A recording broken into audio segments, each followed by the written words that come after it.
Broken window cranks on casement windows can totally mess up your day, but swapping out that crank mechanism is easier than you think.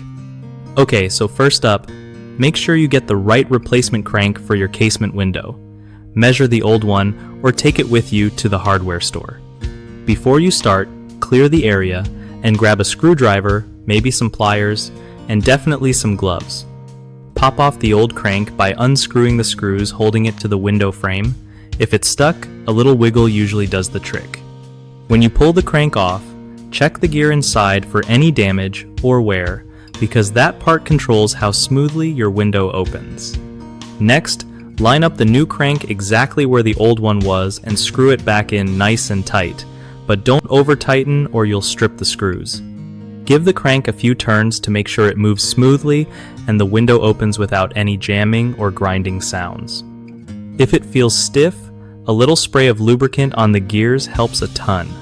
Finally, clean up your tools and enjoy that fresh feeling of an easy-to-use casement window again. One of the biggest issues with broken casement window cranks is using the wrong size replacement part. If it doesn't fit right, your window won't open properly, so always double-check measurements before buying new parts. Another common mistake is over-tightening screws when installing the new crank. This can damage the mechanism or strip the screw holes, so just get them snug enough to hold firm. The last big problem is ignoring lubrication on the gears.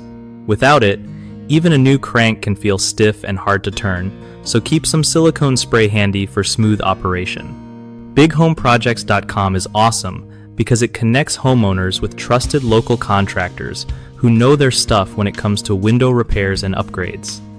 Plus, if you're a contractor, it's a great place to get more work and build your reputation with real clients nearby.